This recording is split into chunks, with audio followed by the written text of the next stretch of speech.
Well, here we go. Welcome back to the last lecture of MSDF 632, Information Security, Leadership, and Communications. I want to get right into the work this week, but just the slightest bit of housekeeping before we wind down the course. First, I do want to assure you that before Friday's close this week, anything that needs to be graded, for most of you, that just means the policy homework, though there are some other things out there I know I need to grade.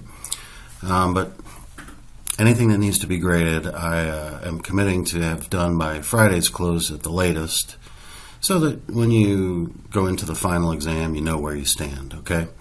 The final exam, by the way, it will cover chapters 7 until the end of the text, 7 through 11, and covers all of the lectures that have been published since July 30th. And just like the midterm exam, it will be 25 objective questions, multiple choice, true, false. It will be timed again. Again, you're welcome to use any of the course materials, just like the midterm exam.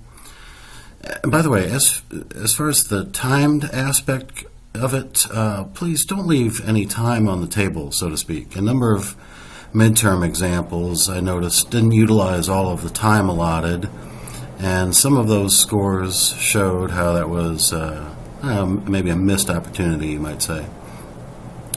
And then just the last thing in the housekeeping area I want to share, we're ending the lectures today for our course, and so I'll cover chapters 10 and 11, the last two in the text, and also the last two chapters of the section that we're calling Managing the Environment.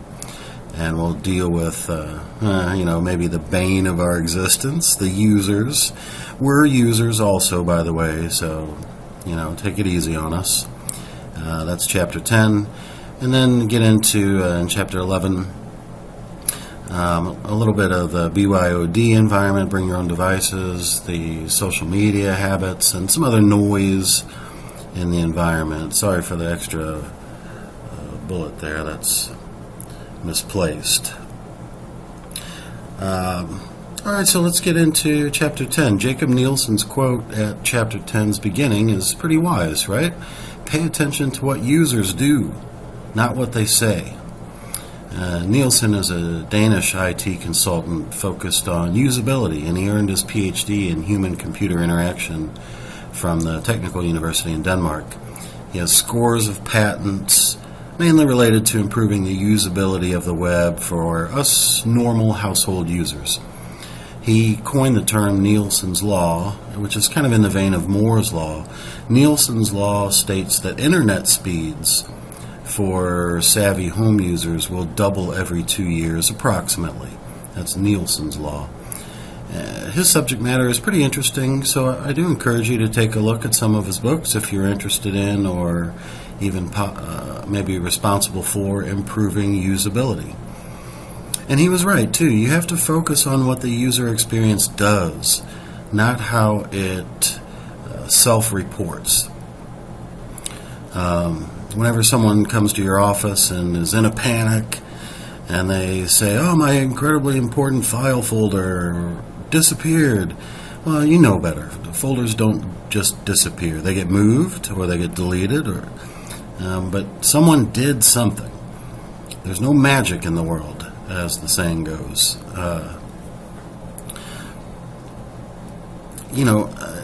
My talk of users is maybe a little cheeky, but that's just for the sake of commiserating within the IT profession. You remember that Saturday Night Live skit I referenced a few weeks ago with Jimmy Fallon. I think we IT professionals have a reputation among the users. I think we can all agree. And maybe that path goes both ways. Maybe users have a reputation in our minds. But you should take more stock in the other way that I've been talking throughout the course. It brings me back to something I emphasized early on, the golden rule. This is what should apply, honestly, when talking about working with users. You are a user after all, also, as I said. This goes beyond users in your business, and maybe this applies to all of your business relationships. Be a leader. A leader doesn't disparage users. A leader empathizes and is compassionate. A leader understands that, thank goodness, these users don't have as their primary focus information security or forensics duties to investigate security or how to procure an ERP package. No, they support you by making great business deals or hiring the best staff in HR or successfully processing applications. It's a two-way street. So in this chapter, there are some overarching learning objectives I called out on the slide. First, you'll better understand the relationship between an information security leader and the users. We started down this road considerably in prior weeks, of course, as you read in the text. Next, I share with you the author's excellent point about the consumerization of IT in the workplace. Third, you'll be able to project some of the effects of working with users who do their work remotely and as a mobile workforce. You'll be able to explain the importance of the help desk.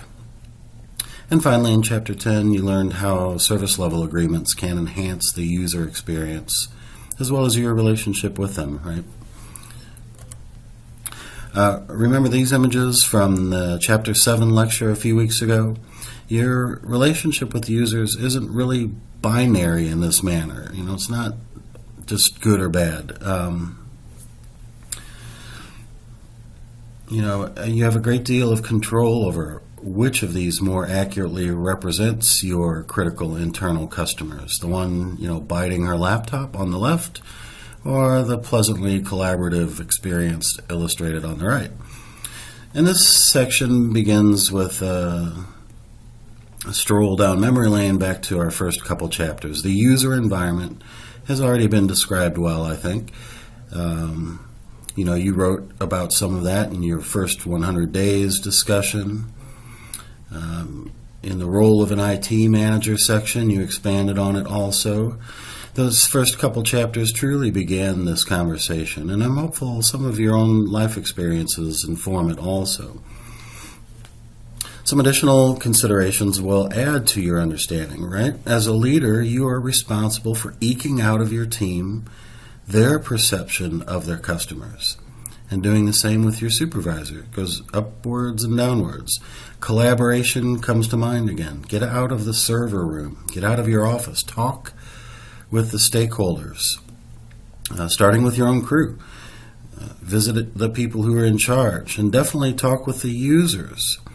Here, you're taking the temperature, in a sense, of the entire environment. And you'll quickly find out where some good opportunities exist to improve this critical relationship between you and the users. I think I almost said losers. Okay, but you get the point. You can even formalize the act of taking the temperature by designing a survey instrument to gauge your relationship. It's an interesting artifact to employ, a survey. And this can be something as simple as, just a little survey monkey thing you put together that you pass around, or even simpler yet, you can just ask a question through an Outlook email blast and use the voting functions in Outlook. Or you can ratchet it up and, draft a more comprehensive Likert scale instrument. On a scale of 1 to 7, 7 being least favorable, 1 being most favorable, rate such and such experience. The users will appreciate that you value them enough to even ask the questions and gauge their temperature, no matter how sophisticated or not the survey device is. Your outreach efforts and asking for others' perspectives makes you and your team more accessible, and it will chip away at that stigma that a lot of IT departments must endure, insofar as other teams believing us to be elitists or impatient and hold away in dark corners of the operations. There are many ways in which, as an IT leader, you can be proactive and solve users' needs. And the text puts forth some good ways to do this. I'm not going to go through their entire list, but we can agree that without collaborating, without knowing the IT environment, without understanding your team's strengths, altogether being a leader, without this, you won't be armed with the intelligence to be that proactive hero. Again, in my experience, I know that at the State Department, our IT and information security point of contact, they weren't terribly outgoing. They didn't very often canvass users to see what needs were coming down the pike. They were really good at running the IT, but without purposefully involving us, there really wasn't a lot of collaboration there. And certainly not as fruitfully so as I'm instructing you. Now, he and I had a wonderful relationship. He did interact with me pretty frequently. And therefore, every so often he came up to me and said something like, "Hey, Ed, I know you guys are doing such and such a pilot program, and I was thinking that if you could dump a CSV every evening, then I could write something quick and easy to sort through all the data and churn out, some kind of report for you that'll be ready when you come in." So, in a limited scope, he was collaborative. I'm suggesting to get out there more. I was more of a co-leader. I didn't see him interact like that with the users so much.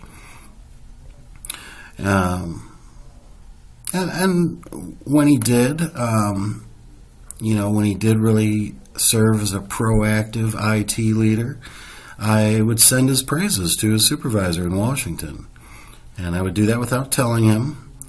And sometimes the supervisor would call down and give him good recognition. Sometimes it was a check. I know twice, from his proactive outreach that inspired me to give him props.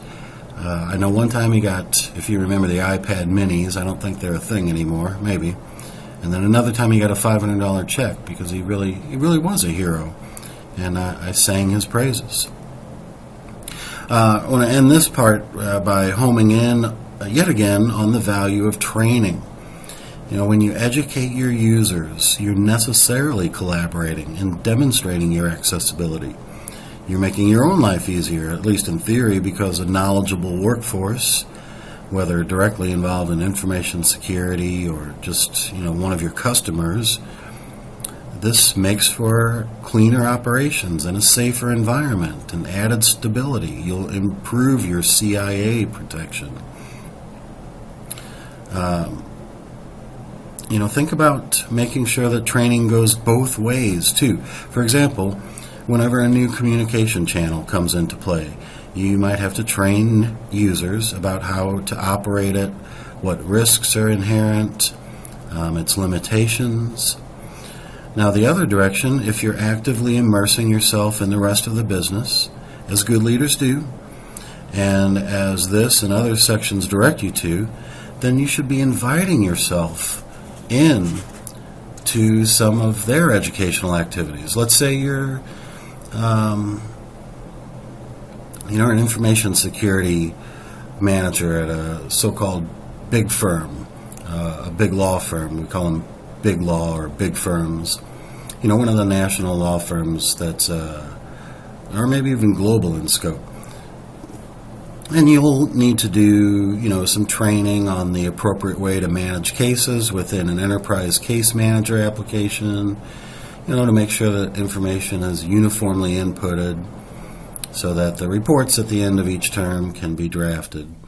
But what I'm saying is it goes the other way in a healthy environment. Say the firm's litigation director is presenting training to lawyers about some new electronic discovery laws that are coming into effect. Wouldn't it be wonderful if you invited yourself into that training to understand how that part of your business is changing, and then you might be able to proactively offer creative solutions that will make these changes easier for everyone. This is what a leader does. So training obviously pays off, and think about getting yourself trained in the details of the business that you're supporting.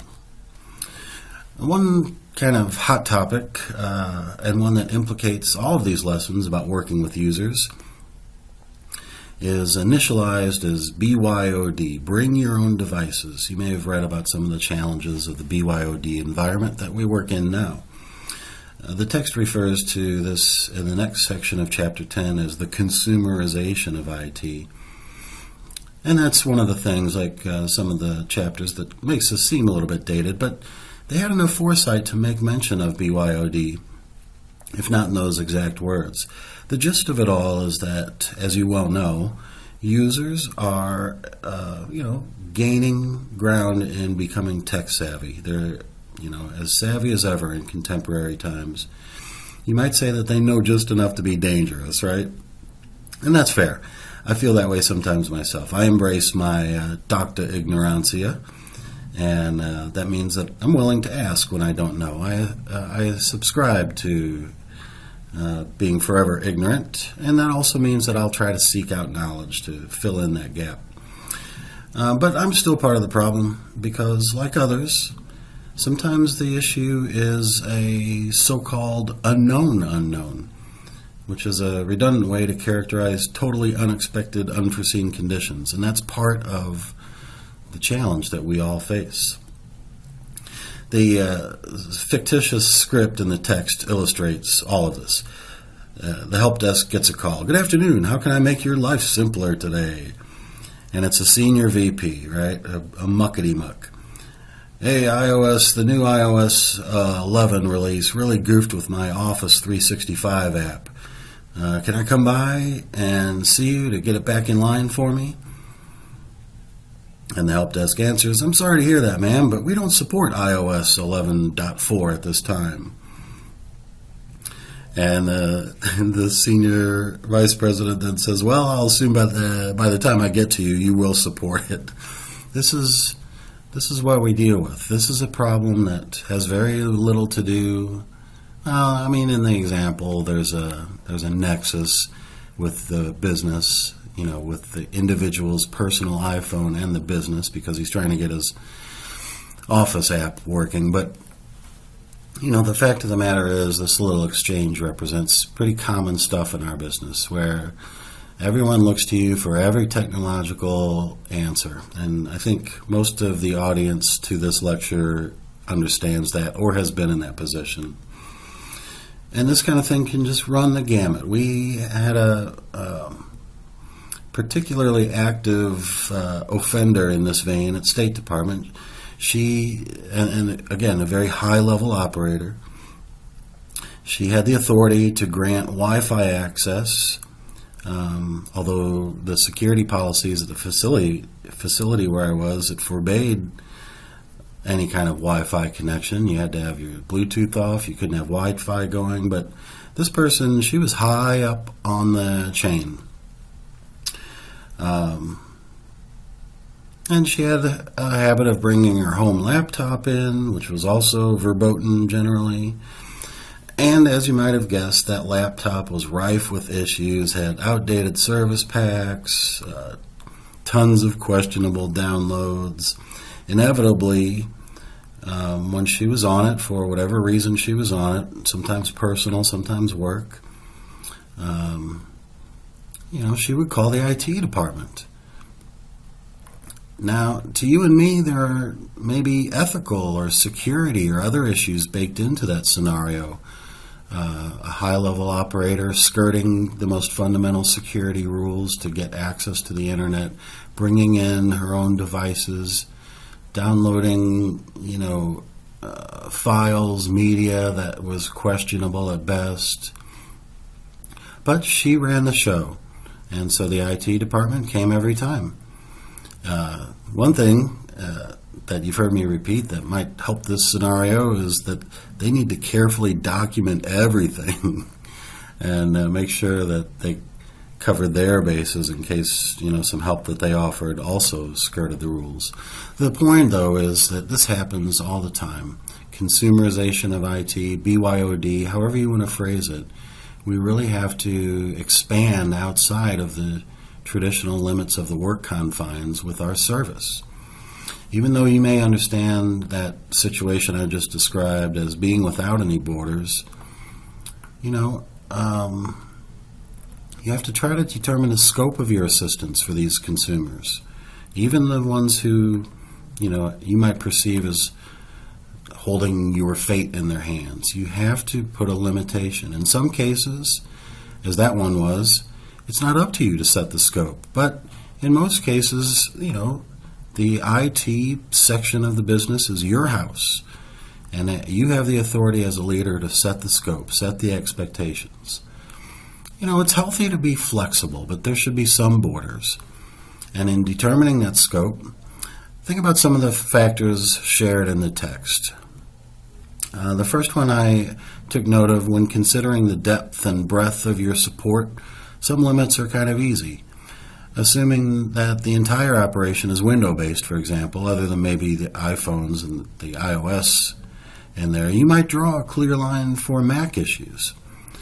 If someone wants you to teach them about mail merge functionality in Office, that seems feasible, and you can honor that. But if someone can't seem to work through the new features of their favorite torrent site after it went through an upgrade, well, maybe that's out of scope. You set the scope, and and setting the scope most likely influences the next factor, security. You certainly would not want to lend a hand if you're promoting a security risk in the process. Someone comes up to you and says, "Hey, now, how do I get that Tor browser installed? The dark web is intriguing. Help me out." No, you have to consider security. And then, of course, there's the costs to be wary of. Not only costs to the user who is seeking your help, but I also add to this area the total cost, the TCO. Remember that concept, the total cost of ownership. How much does it cost to support users who are consumers of all this IT? Now, think in terms of opportunity costs here. Should your help desk staff be mired in fixing bugs with personal software or apps? Or should they be focused on proactively solving business-facing problems? You know the answer to that. It's rhetorical. I still say that some degree of flexibility is healthy. I can't help from thinking about this topic in different terms in my own experience. As an attorney, I constantly had people approach me for help. Who could deny them that? They have a serious, potentially life-altering problem, and they want a little bit of intelligence from someone who knows the law. So, they're like IT. It's a very arcane domain, lots of risk, sometimes deep personal repercussions, and there I was, trained in law. So I was flexible. I set boundaries, but I did what I could, and typically with a disclosure that says, I'm not your lawyer and you're not my client. But, I would help to the extent that I thought it was helpful. In a sense, I've had 80 to 100 quasi-clients who, I never really formally represented, but I would offer help. And this is the same way you should treat your level of expertise. You can be flexible, but you can set limits also. And the last piece of help I usually gave someone when I wasn't actually representing them was to point them to the resources that would help them, and you can do that also. These are things that leaders do. When it comes to BYOD issues, the best advice, or at least the starting place maybe, is to draft effective, concise, and easy to understand policies. This is one of the reasons that I had you go through that exercise to start practice writing policies. And then what do you do after you write a good policy? That's right, you train people, you train your users. And we do talk more about BYOD in the next chapter. So I'll push off some of the discussion about the mobile workforce until the Chapter 11 discussion in a few moments. But let me just run through some of the preliminaries here, okay? First, it's pretty obvious that few organizations are not impacted by the concept of a mobile workforce. Certainly we are, because many of you visit us in a classroom setting far from the University of Cumberland's. We're all working in a mobile fashion right now, and this is pretty commonplace, as you well know. And because of that reality, and despite your yen to set those steady limits on your support, your team should be prepared to help, proactively and reactively. You can be proactive by ensuring, for example, that communication channels are as seamless as can be when users go from, their home base out into the field. And you can have a stable of extra peripherals and cables and hardware at the ready. At the University of the Cumberland's faculty, the full-time faculty, we sit on various committees throughout the year to help keep the whole institution running. In my first year, I was on the International Student Committee.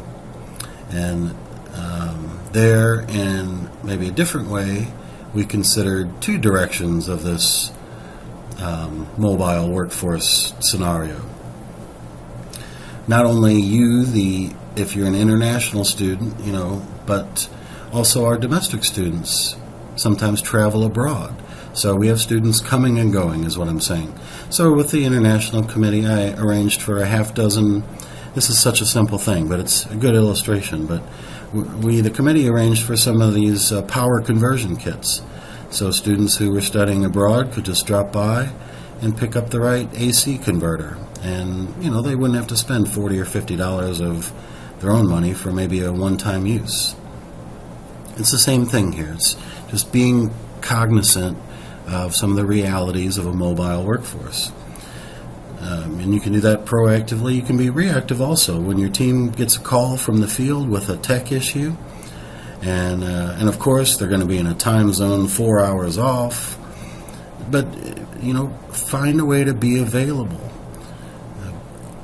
Exercise the golden rule. How would you like to be treated if you're traveling far away from friends and family, far away from support systems?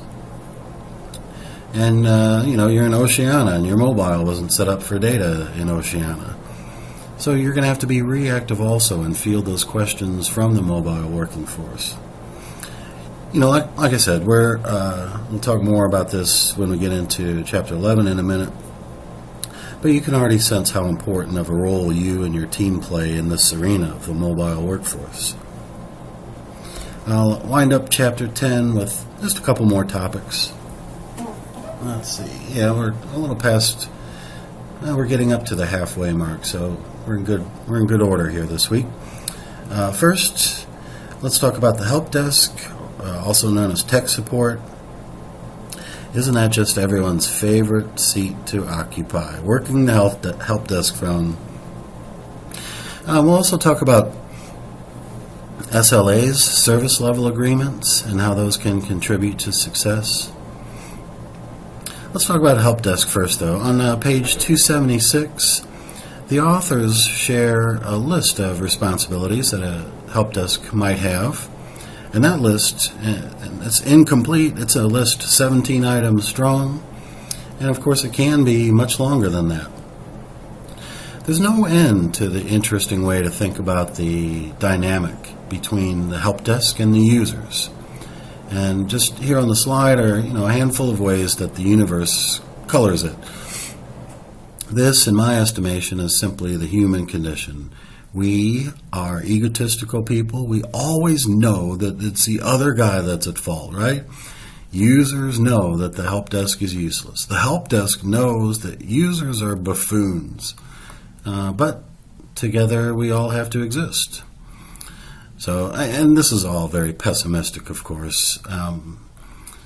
So let's try to talk about, again, the balance. How do we leaders balance this? There are some actual strategies to pursue in this quest. And here I go again with some policy talk and procedures. There's a calming that comes with developing and continually improving and using a call tree sort of troubleshooting model. I guess you could call it a decision tree. And this isn't, certainly is not my design. But essentially what I'm talking about here is taking the if-then approach to some of the most common help desk requests. The graphics I put up here, they're meant to be humorous, but there's one valid application. No one who calls a help desk wants to hear the solution of hard boot, right? I mean, we know sometimes that does the trick. But if that's your solution to a problem, is to unplug the thing and plug it back in, or log off and log back in, or turn it off and turn it back on, that's going to come across as a loaded piece of information. No matter what the decision tree is, whether for resetting a password or connecting to a print server, there's always going to be a front end and a back end. Up front, be pleasant, be compassionate. You know that you've been on the other side of that phone. So yes, golden rule is what's applicable here. Now, on the back end, there must come a time when your help desk staff has exhausted its effectiveness. And so you have to have some form of escalation in place. And that may even lead someone out of the dark halls of IT to the user's workstation, or a remote takeover of the machine if that suits you better. But you have to be able to escalate when you can't solve the problem through a phone call or through a web chat. Besides helping from the help desk, you can save everyone some time by putting into the help desk program some level of self-service. The first thing that comes to my mind is passwords, because in many settings the user can overcome his forgotten password independently, right? We see that 10 different ways to do that. At the university, we have a pretty neat help desk management system. It's called the K1000 Service Center by Quest. And users can kick off their own tickets. And then someone in our IT department grabs the case and begins managing it. I've put the URL on the slide here for you in case you ever want to poke around it yourself. It's a great model if you're aspiring to be a leader, and maybe you'll set up your own self-service help desk. But with good management systems, you'll have the data necessary to improve the help desk operations, better manage its staff, and overall make the user experience better. That's what investing in a management system for your help desk operations can give. And there really should be some ideal that gets close to having zero need for a help desk. It's an ideal. It's an aspiration. Wouldn't it just be delightful if any problem that a user encountered could be solved without staffing a phone line? It's a goal. It's an ideal. The help desk section and the text, it winds down with some more, you might say, repeated direction. We already covered how to go about staffing an information security team or an IT team. And the help desk design is very similar indeed. Though you keep your focus on those two words on the slide, friendly and compassionate, you have to staff your help desk with someone with those traits. Maybe a pen tester on your forensics team doesn't need to be all that compassionate, but your tech support helper should be.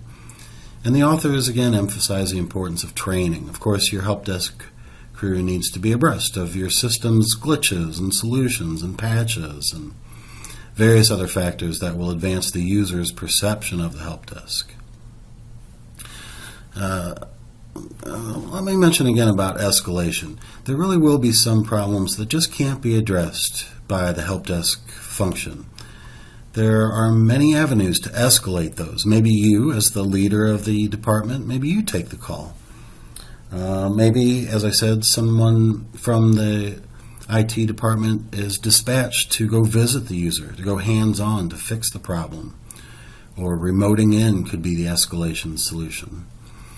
But you have to have at least in mind some avenues to escalate a problem that the more basic functions of the help desk can't fix.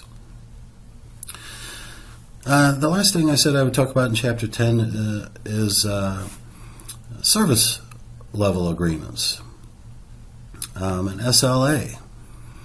And that is one escalation solution, an SLA. The text defines an SLA as a statement to customers or the user community about the service the IT department will provide. It can refer to a variety of metrics such as performance, uptime, resolution time, and so on. In concept, your team's SLA is kind of like a contract between IT and the users. Just about any relationship between a service provider and a user could benefit by an SLA. I provide you with an education. I've agreed to supply you with some learning materials, my professional experiences, assessments of your knowledge. Those are quizzes, by the way. You're welcome for those, tests. And ultimately the tools to contribute to your career endeavors. I promise to respond to your emails within 48 hours. These are all kind of clauses, in a sense, to our SLA between the instructor and the learner, the provider and the user. And now an SLA from a help desk perspective, it's similar to that. It's a device that's very helpful to the IT team and maybe even more helpful to the users, because the questions about how quickly or how effectively or how accurately a problem is handled, these are things that are spelled out and presumably agreed upon through an SLA. Think another example I can think of: if you travel, the U.S. Department of Transportation has a set of passenger rights.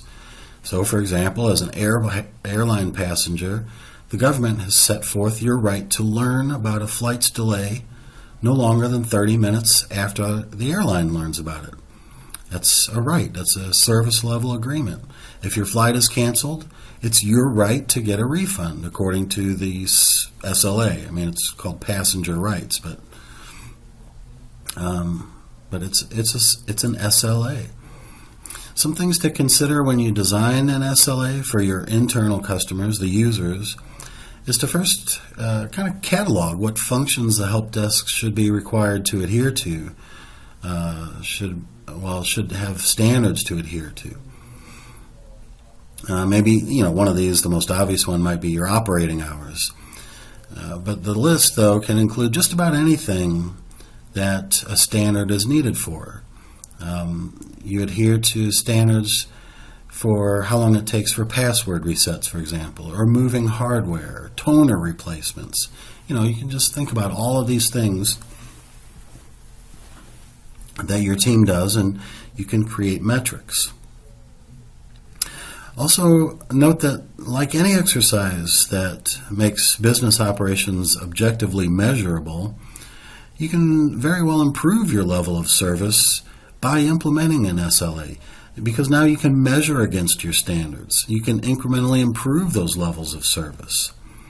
And the help desk team, the players, they know more about their successes and their opportunities, which is code for taking too long, by looking at these performance metrics. In the book, it goes on to explain some ways to write good SLAs. To me, one way to look at an SLA would be from the same goal-setting perspective that we've talked about before: SMART goals. Specific, measurable, achievable. Those SMART goals, those work for SLAs also. So overall, an SLA is another good tool that can enhance your leadership and build confidence and success in your team, and especially this team that provides the critical service of help desk. All the jokes aside, I really have a great deal of respect for our help desk staff at UC. I can't even begin to imagine the breadth of calls that they get from, good old dyed-in-the-wool professors who came up without even using computers, to students from all over the world who have to navigate this Blackboard tool, something that's less than intuitive for some users. And then, of course, we have all the consumerized IT problems, the BYOD. It's a thankless job in some situations, which is one reason that as a user, you really should send a thank you message to your help desk operator and their supervisor. I do this every time I get a little bit of help. And it's a little thing you should do as a user. And as a leader, you should keep your eye out for users who are so impressed with your staff's help that they take it upon themselves to let you know about it. You know, as an information security leader, your purview is far and wide and includes not the least of which this group called the users. Where are we without the users to support? Who am I without, as a professor? Who am I without students to teach? And that's why this Chapter 10 is so important for us. I would like to take the rest of the time. I only have about 20 minutes left. I want to move into Chapter 11, Connectivity, Social Media, Handhelds, which has, in my estimation, these 3 learning objectives, okay? And this is a natural progression from 10. First, after understanding Chapter 11, you're able to determine how to get in front of the curve, by which I mean the BYOD phenomenon in the workplace. Minimize the risks. You'll understand the power of these connections, as the text calls them, and how they can present opportunities. And thirdly, you'll be able to start factoring how to leverage this power by knowing how the connections affect IT and information security leaders, these BYOD devices. Now, that's redundant, right? These BYODs. So I'll begin by helping to determine how to get in front of the curve in terms of the bring your own devices phenomenon in the workplace. And before I get too much into this chapter, let's agree that some of it is, again, a little bit historical. Some of the apps that they mention no longer exist.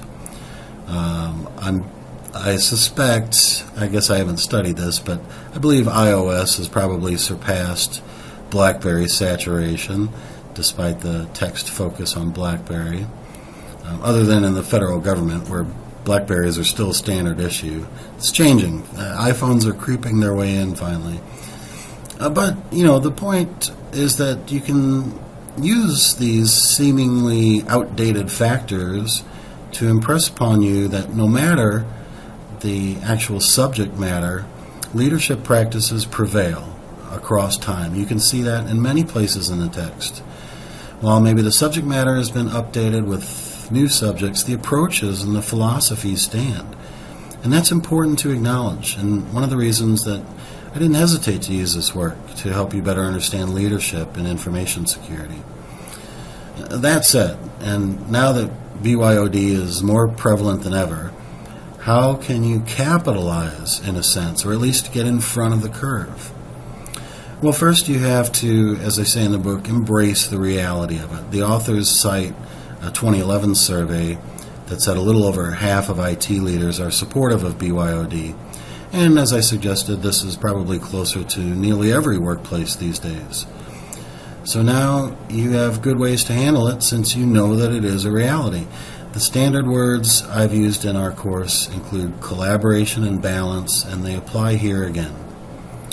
And as with any circumstance of industrial behavior, you might say, developing and implementing strong policies that govern the behaviors, whether they surround the too often heard subject of harassment that we've been privy to lately, or they deal with these maybe less meaningful topics of BYOD, creating policies that govern behaviors will add to your effective leadership. You are, or you will likely be, in an environment where users reflect a blend of company devices and their own. And so policies that will help users understand the limitations of using both of these categories, company devices and personal devices, policies that help users understand their limitations will benefit everyone.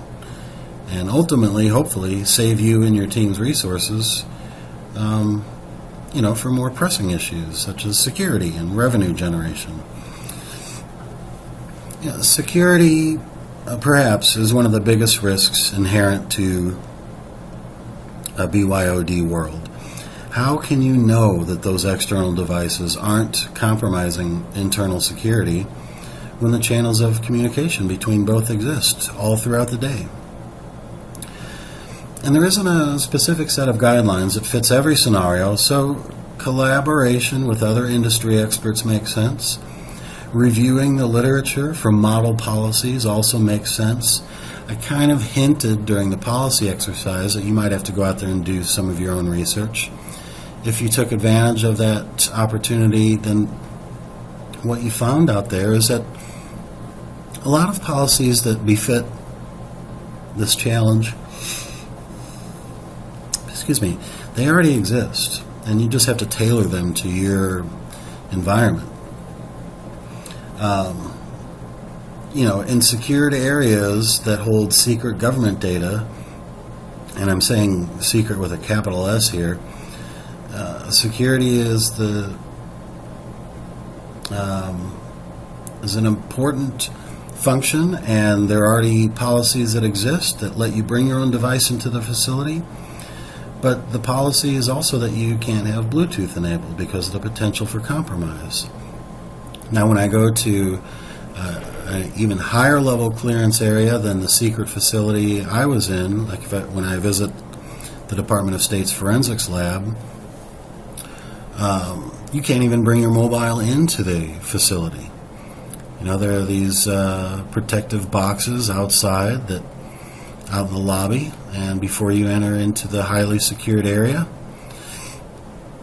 you deposit them. We heard in the news there's a question right now that a former top aide in the current presidential administration affronted the rules about bringing in devices, and they brought in a recording device to surreptitiously record a conversation in the White House. That's a problem. The point is that you have to have good policies to guide your users. In addition to security, another factor that you have to try to get ahead of is productivity. In the book, this is where they're talking about maintaining users' attention. Of course, in the classroom, I wrestle with this too, but over time, I quickly warmed up to the fact that users and their devices are nearly one and the same. A lot of faculty here prohibit their students from having a mobile in the classroom. Some even collect them at the beginning of every class. I don't know if that's best or not. I think the more healthy approach involves balance. In the workplace, that balance surrounds accessibility in both directions. For instance, I get messages and emails regularly after normal business hours. Part of that is because my students tend to be, as you are, more advanced, and therefore oftentimes are working on their coursework during non-business hours. For a lot of you, business hours are for your business. Sometimes those after-hours communications are from administration and faculty, though. The point is you have to balance that. If you consider your team to be available whenever you need them, knowing that they have company or personal mobile devices or have laptops that they take when they travel on business, well, then you have to be considerate when they take a moment to check their personal email during working hours, or if they want to post something to their Insta or make an Amazon purchase. A report last year said up to $10 billion in productivity has been lost to people bringing their own devices to work. But if there was a study, and there probably is, but I didn't find it, if there was a study about how much productivity was gained during abnormal business hours in recent years, due to this continuous connectivity, I bet that $10 billion would even out a little bit, right? Look at the benefits and challenges table on, pages 290 and 292. That'll give you a healthy start on understanding how to get in front of the curve. And by the way, I don't know if you hear that phrase too often or not. Ahead of the curve means essentially you're in a position to anticipate or initiate the latest developments in some area. There's an argument about its origins. Some say that it's a sports-based phrase, such as being ahead of the curve of a baseball pitch. Others argue that it stems from aeronautics, such as the power curve of an airplane engine that determines when more thrust is needed to stay level, that is, avoiding being behind the curve and therefore the risk of stalling. In the political arena, getting ahead of the curve is a phrase that came up in the 1970s when Richard Nixon was president, and he carefully balanced, talk about a balancing act. He was balancing meting out information and tried to be ahead of the curve in a sense that the White House disseminated information not too early, but just ahead of when news outlets would be publishing the same data. It doesn't matter. In any case, I guess you see the point. Being ahead of the curve could give you an advantage, and that applies here just like in those examples. So then, as leaders, we have to understand the power of those connections, the connections between the bring your own devices and the enterprise system, and how they present opportunities. This is part of Chapter 11 that I was talking about in terms of being not out of date, I would say. Even though what it was like in 2012 was very different from now. But for example, what company do you think does not understand that having a web presence is crucial to success? Maybe small businesses, especially those in the region that I'm in, some don't yet. They haven't warmed up to it yet.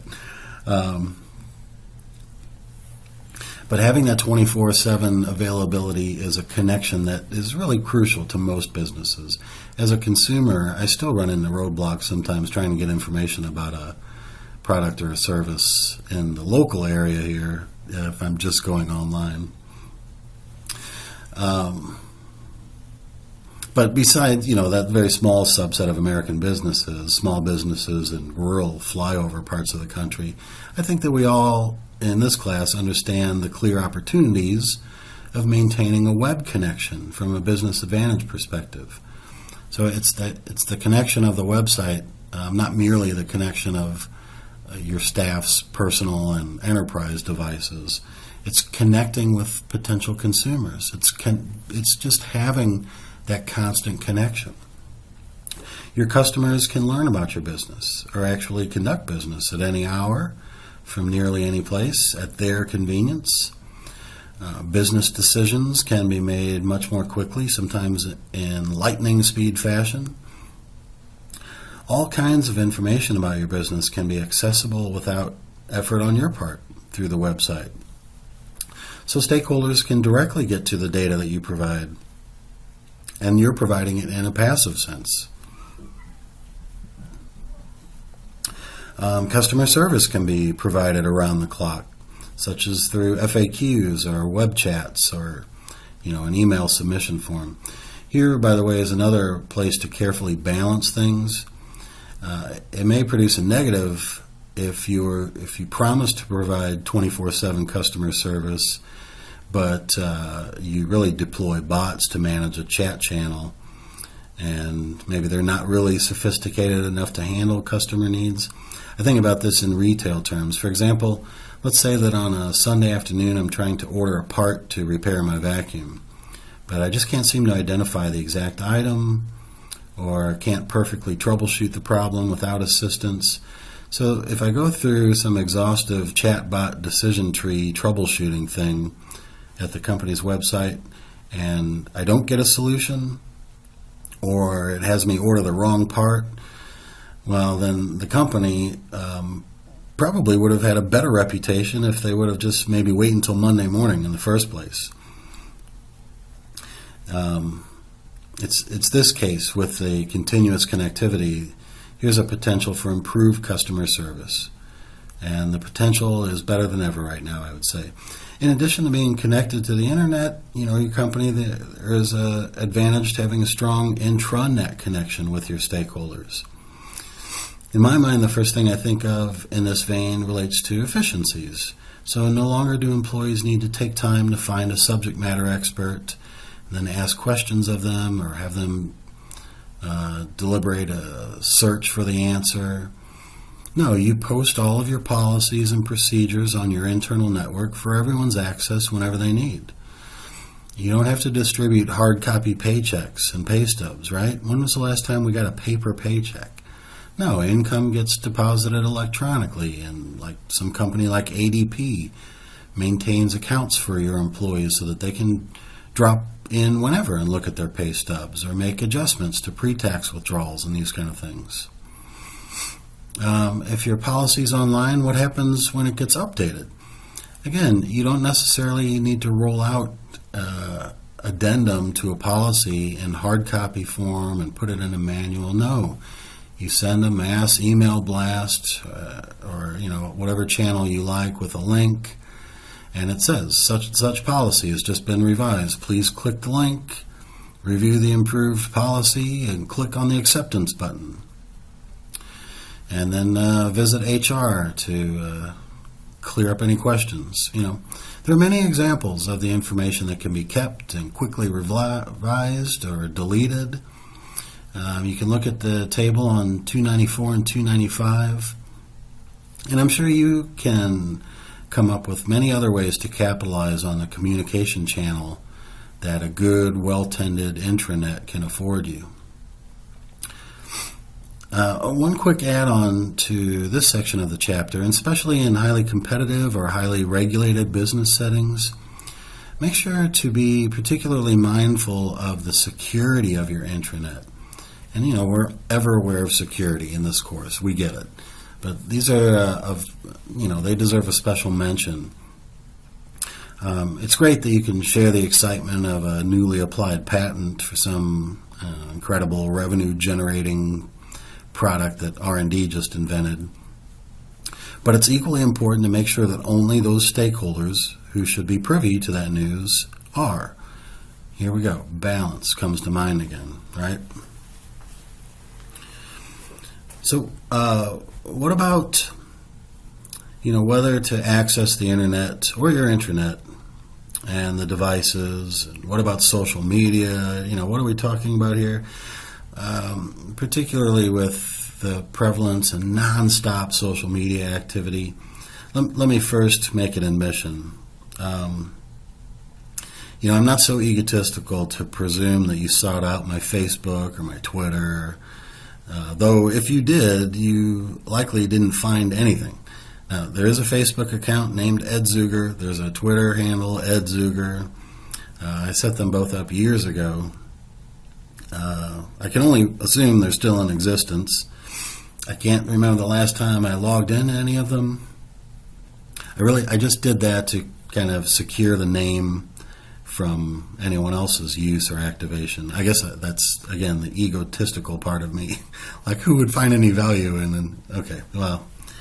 Now, I am pretty active with my LinkedIn because it's got some professional merit, but honestly, I could turn that off tomorrow and not have withdrawal.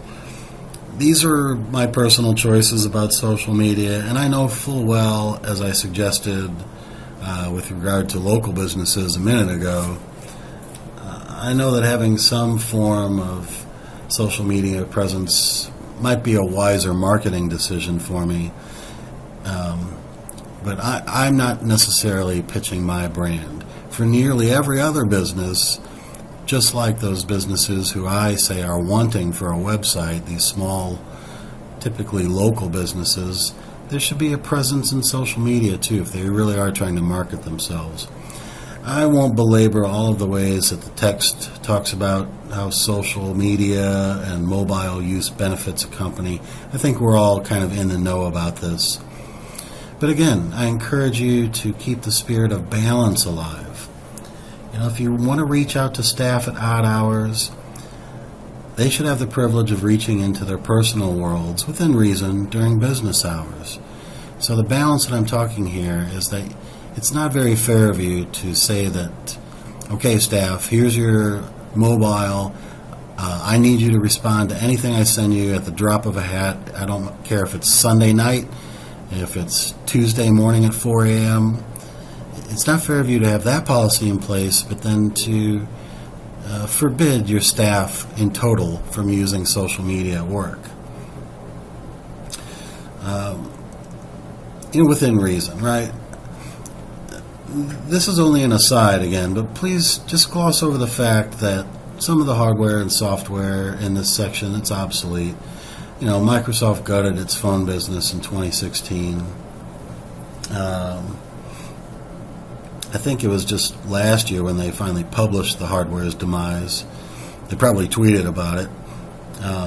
The real lesson, again, is that you must embrace this phenomenon, this BYOD culture, and think about security and the policies that will uphold the security. That's your role as information security leaders. And this is even more critical when you're talking about company-owned mobile devices. But let's agree that the policies could be just as perfectly appropriate to BYOD users, too.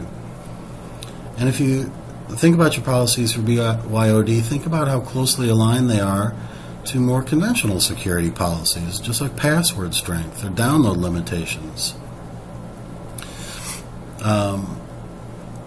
Some things that you might want to set up in your policies when it comes to drafting good policies that relate to BYOD users is to publish your expectations and what their expectations, the user's expectations, should be for speed in reporting a lost device.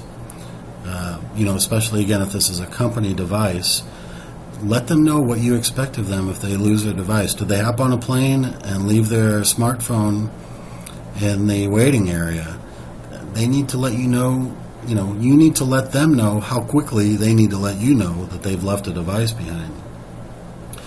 And when it comes to matching security policies to BYOD policies, give examples of the risks inherent to downloading software or apps from untrustworthy sites.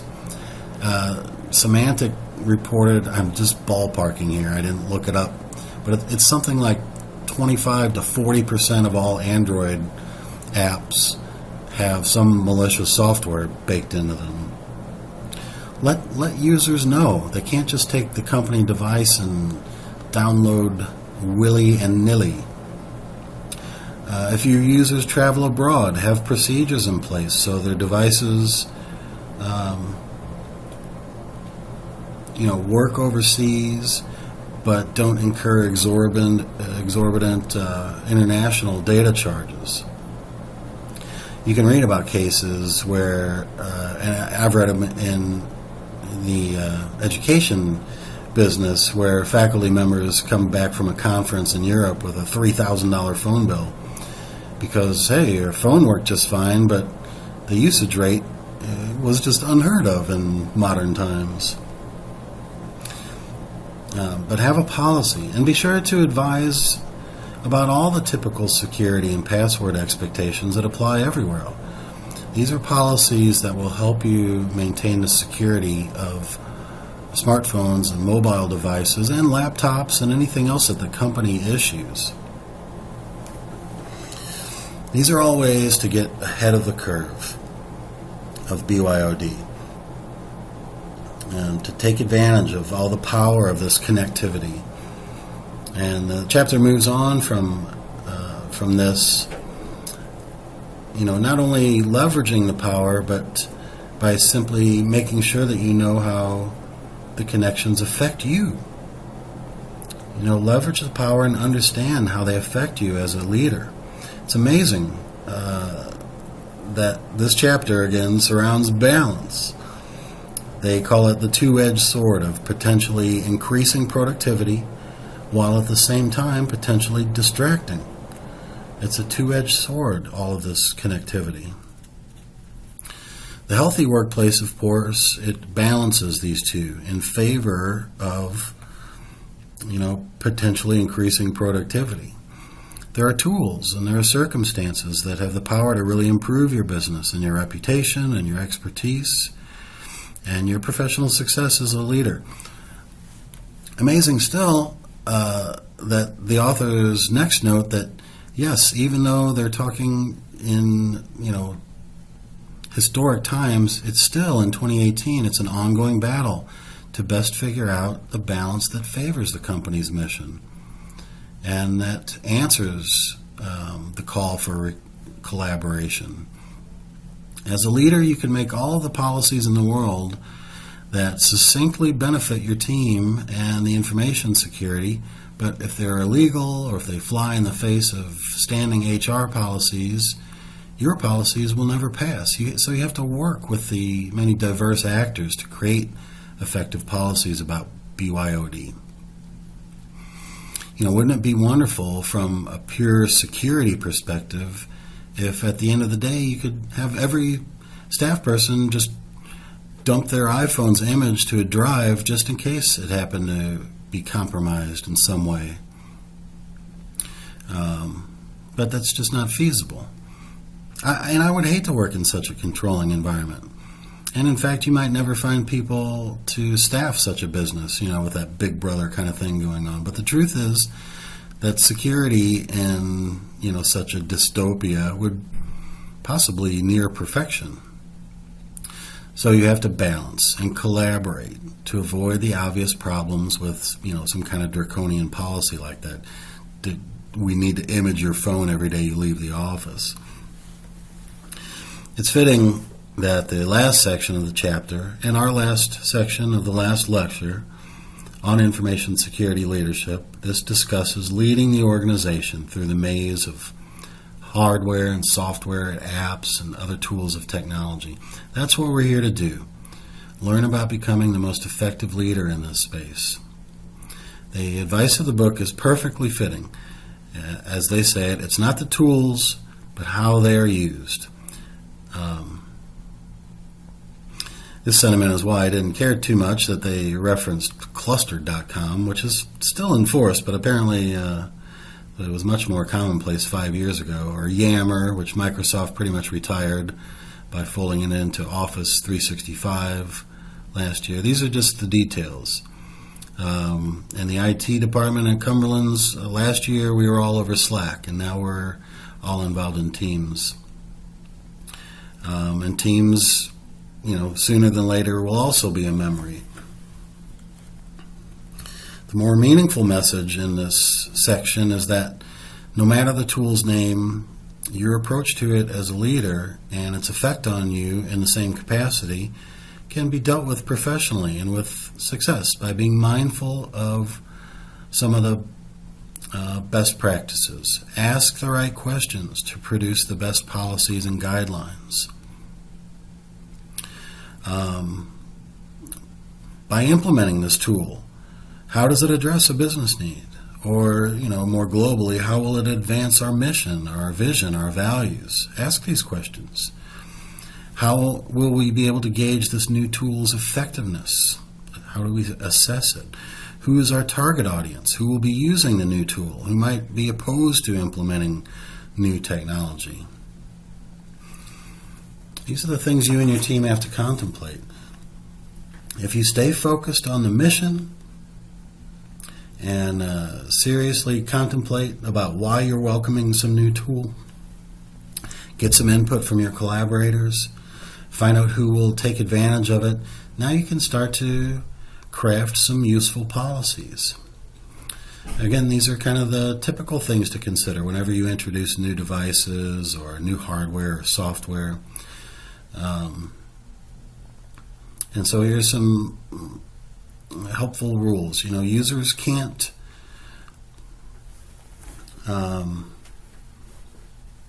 these actually are also helpful when using social media, when there's a nexus between postings in social media and the business itself. Something I kind of alluded to a couple slides ago.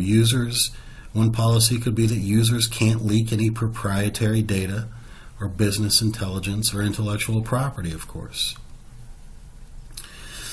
Make sure that users know that no matter their excuses or explanations, if something appears online and it's within their social media domain, if it appears online at their Facebook or at their Insta, it's 100% their responsibility. I regret to say during my years with State Department, I saw a few people lose their jobs because they were careless about posting online. And it was never anything really damaging. Never anything too sensitive, but they would put something on their Facebook page. In one case, I helped investigate. The person who I personally trusted and totally respected, they were 1,000% certain they didn't upload the photo that ended up on their Facebook page, and it included just a little bit of some sensitive material. But what could we do? Even though I had such a deal of respect for this person, they made a mistake. The problem had occurred. They took a picture where they shouldn't have taken a picture. It was on her Facebook page. You know, we can presume she controlled that Facebook page to the exclusion of others. And it compromised security. You know, some would have said national security. And she swore she didn't put it there. Maybe she gave her Facebook credentials to somebody, but it didn't matter. It was her responsibility, and that's how the policy was, and it was tragic. She lost her job. Didn't matter the excuses. And lastly on the slide, impress upon users that their personal opinions cannot be tied to the business. The book says this more concisely by saying not to use one's business email address for personal postings. But it's beyond that limitation these days. I think I've shared with you that I write a weekly column for a local newspaper, and it usually relates to information security or privacy. Now, I don't identify myself as a University of the Cumberland's professor, and that is intentional. You know, I don't want my opinions to disturb the strategically set opinions of the institution. It's a safety net. I know I would never affront the university's mission with my ramblings in the newspaper, but do I really know that? No, I don't really know that. It's kind of like the theory of unknown unknowns. I wouldn't know that I offended my institution until I actually did. So I keep kind of a firewall between my life as a columnist and my life as a professor. And even in that small personal example, you might see that here I am trying to balance things. And if the column became widely read and had great security advice, best practices, you might say that the university could benefit a little bit by me naming myself as a Cumberland's professor. But, the risk in representing that, in my opinion, it outweighs what potential benefits. So it's balancing, separating your personal opinions, the opinions of your staff, from the business opinions. I think that should about close it. I'm 10 or 12 minutes over, so let's get to homework. There we go. This doesn't, really close things out, of course.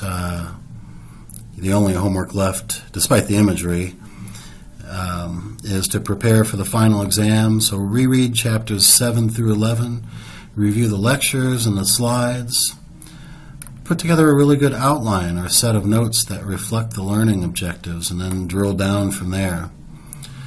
And, let me just say in closing, I've tried to share some of the textbooks, smart and useful lessons throughout our course, and then to illustrate how they play out based on my own leadership experiences in hospital security systems, to a lesser extent as an attorney, but definitely from my experiences in a highly secured environment in the U.S. Department of State. And you, too, have many examples from your own professional experiences. So take all of this intelligence and tailor it. Let your personal ethic and morality influence it. And then shoehorn all of that into your workplace. I'm very confident, and after enjoying hours of talking with you and reviewing your discussions, it's clear to me that you're on your way to being excellent communicators, excellent leaders. Some of you are already leaders in this field. There are too few of us who are in leadership roles and who are actually leaders. And that makes it all the more incumbent on you to set the example and encourage others to follow your example. Decades from now, your excellence as a leader can still be resonating, I promise you. And go way back in our course. Don't forget that article I shared with you about humor. It might sound trite or silly, but another promise I can make you is that if you don't take yourself too seriously, it can carry you far in the eyes of your teams. So, again, thank you so much from the bottom of my heart for joining us at the Cumberlands in this program and in this course, for sharing with your fellow students through the discussions, and for all of your hard work and diligence. Thank you very much, and see you next time around. And keep your eye out for the final exam. I think that should be in your hands by Saturday. All right. Bye-bye.